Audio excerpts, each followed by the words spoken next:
സീതാജി അമ്മയുടെ അടുക്കളയിലേക്ക് സ്വാഗതം. ഇന്ന് ഞാൻ ചെയ്യുന്നത് പാലട പ്രഥമൻ ഉണ്ടാക്കുന്ന രീതിയാണ്. അപ്പോൾ അതിനായിട്ടൊരു പാൻ അടുപ്പത്ത് വെച്ചിട്ടുണ്ട്. അതിലേക്ക് പാലൊഴിച്ചു. അത് ഒരു ഡബിൾ ഹോഴ്സ് 300 ഗ്രാമിൻ്റെ ഡബിൾ ഹോഴ്സ് പാലട മിക്സാണ് ഞാൻ എടുത്തിട്ടുള്ളത്. അപ്പോൾ അതിൽ നിന്ന് പകുതി എടുത്തിട്ടാണ് ഇപ്പോൾ ചെയ്യുന്നത്. ഒരു 4-5 പേർക്ക് കഴിക്കാനുള്ള ഒരു പായസമാണ് അത്. അപ്പോൾ അതിലേക്ക് 1.5 ലിറ്റർ പാലും 1/2 കപ്പ് വെള്ളം ചേർത്തിട്ടാണ് ഇപ്പോൾ പാല് തിളപ്പിക്കാൻ വെച്ചിട്ടുള്ളത്. അപ്പോൾ ഇതിൽ ആ മിക്സിയിൽ നിന്ന് അട വേർതിരിച്ച് അരിച്ചെടുത്തിട്ടുണ്ട്. പഞ്ചസാര വേറെ മാറ്റി വെച്ചേക്കാണ്. അപ്പോൾ അട ഒരു പകുതി അട എടുത്തിട്ട് ഈ 300 ഗ്രാമാണ് പഞ്ചസാരയും അടയും കൂടിയിട്ടുള്ളത്. അതിൽ നിന്ന് മാറ്റി വെച്ച അടയിലേക്ക് പകുതി അളവ് എടുത്തിട്ടാണ് ഇപ്പോൾ ചെയ്യുന്നത്. 1.5 ലിറ്റർ പാലും 1 കപ്പ് വെള്ളം ചേർത്തിട്ട് അപ്പോൾ അത് ഞാൻ വേവിച്ച് വെച്ചിട്ടുണ്ട്. പാല് കുറച്ചൊക്കെ തിളച്ച് വറ്റിയപ്പോൾ അതിലേക്ക് ഞാൻ വേവിച്ച അടയിട്ടു. എടുത്തു വെച്ച പഞ്ചസാരയിൽ പകുതിയും ചേർത്തു. പിന്നെ തിളച്ച് തൂവാതെ ഇരിക്കാൻ 1 സ്പൂൺ നെയ്യ് ഇട്ടിട്ടാണ് പാല് തിളപ്പിക്കുന്നത്. അതങ്ങനെ തിളച്ച് ഏകദേശം പാകമായിട്ടുണ്ട്.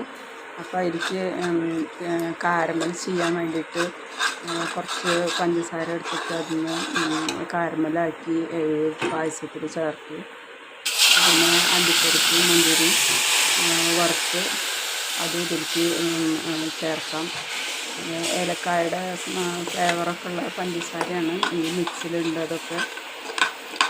അപ്പോൾ ഈ വീഡിയോ ആദ്യമായിട്ട് എൻ്റെ ഈ ചാനൽ ആദ്യമായിട്ട് കാണുന്നവർ അത് സബ്സ്ക്രൈബ് ചെയ്യാനും വീഡിയോ ഇഷ്ടപ്പെട്ടാൽ ലൈക്ക് ചെയ്യാനും ബെല്ലൈക്കൺ അടുത്തുള്ള ബെല്ലൈക്കണിൽ ഒന്ന് അമർത്തി കഴിഞ്ഞാൽ നോട്ടിഫിക്കേഷൻ വരും നിങ്ങൾക്ക്. അപ്പോൾ ഇത് നോട്ടിഫിക്കേഷൻ വരും. അപ്പോൾ എല്ലാവരും ഇത് ചെയ്ത് നോക്കാനും ട്രൈ ചെയ്യുക, കമൻറ്റ് ചെയ്യുക, എല്ലാവരും ഇതിനെ ശ്രമിക്കുക. അപ്പോൾ ഞാൻ കാരമൽ റെഡി ആയിട്ടുണ്ട്. ഇനി അത് പായസത്തിൽ ഒഴിച്ച് ഇളക്കി ഒന്ന് കുറുകിയ പാകമാകുമ്പോൾ ഇറക്കി വെച്ച് സെർവ് ചെയ്യാം. ഈ വീഡിയോ ഇഷ്ടപ്പെട്ട കൂട്ടുകാർക്കൊക്കെ ഷെയർ ചെയ്ത് കൊടുക്കാം. ഇനി അടുത്തൊരു റെസിപ്പി ആയിട്ട് വീണ്ടും വരാം.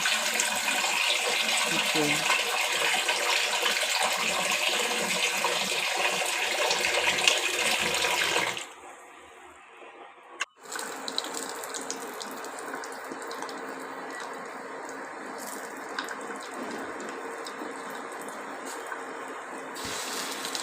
അണ്ടിപ്പരിപ്പ് മുന്തിരിയും വറുത്ത് അതിലൊഴിച്ചിട്ടുണ്ട്.